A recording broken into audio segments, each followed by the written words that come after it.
बच्चों, आज हम लोग संविधान के सबसे स्पेशल फैक्ट के बारे में जानेंगे जो आपके एग्जाम में जीके के क्वेश्चन में पूछता रहता है। देखो, 18 दिसंबर 1976 में संविधान के 42वें संशोधन द्वारा धर्मनिरपेक्ष, अखंडता, समाजवादी शब्दों को प्रस्तावना में जोड़ा गया है। हाँ या फिर है? ये जो मैंने बोर्ड पे लिखा है इसका मतलब क्या है? देखो, संविधान का ना हमेशा संशोधन होता है। संशोधन मतलब क्या होता है? सुधार करना।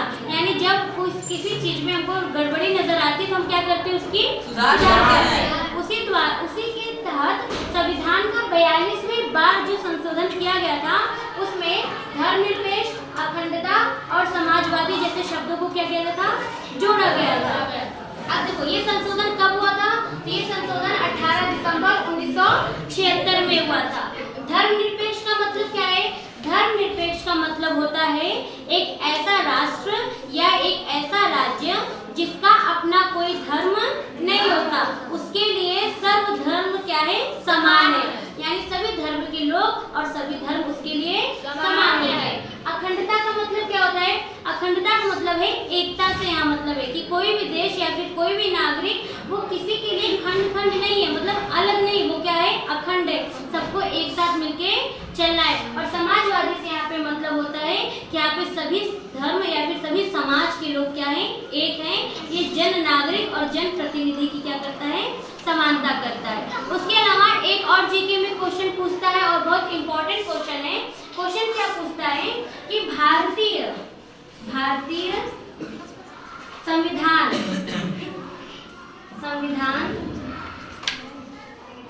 की प्रस्तावना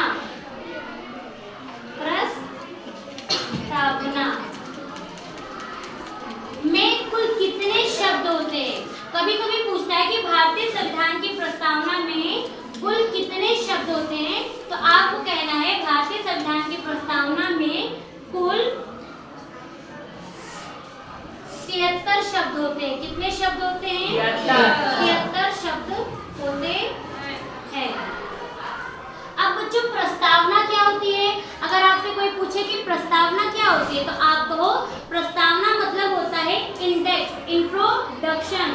मतलब जब हम किसी भी विषय के बारे में जो हम प्रस्तावित करते हैं कि हमने अपने विषय के अंतर्गत क्या क्या लिखा है, किन चीजों का उल्लेख किया गया है, हमारे आशय क्या है उस विषय को लेकर, तो इसका मतलब क्या होता है? हम प्रस्तावित करें, उद्देशिका जारी कर रहे हैं। तो यहाँ से आप प्रस्तावना के मतलब को समझ सकते हैं। और एक बात और पूछा जाता है कि भारतीय संविधान की जो प्रस्तावना है उसको संविधान की आत्मा किसने कहा है?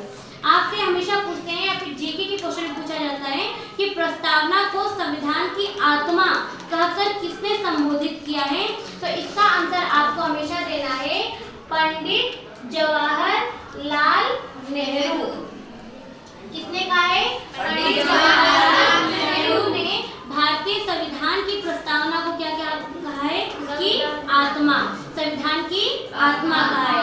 और पंडित जवाहरलाल जो नेहरू है यानी PJL नेहरू, ये कौन है? ये हमारे भारत के फर्स्ट प्राइम मिनिस्टर है। कौन है? भारत के फर्स्ट प्राइम मिनिस्टर। चलो, इतनी बातें आपको क्लियर हुई? Yes ma'am. चलिए ठीक है, फिर नेक्स्ट चीजें हम बाद में जानेंगे। जब मैंने इतनी बातें आपको बता दी तो एक क्वेश्चन मैं पूछती हूँ, आप बताओ कि भारतीय संविधान कब बना था? ठीक है बच्चों, आप बताइए। 26 नवंबर 1949 में बना। वेरी गुड, क्लैप फॉर अब एक लास्ट क्वेश्चन। बना तो 26 नवंबर 1949 को था, तो लागू कब हुआ था? चलो आप बताओ। 26 जनवरी 1950। 26 जनवरी 1950।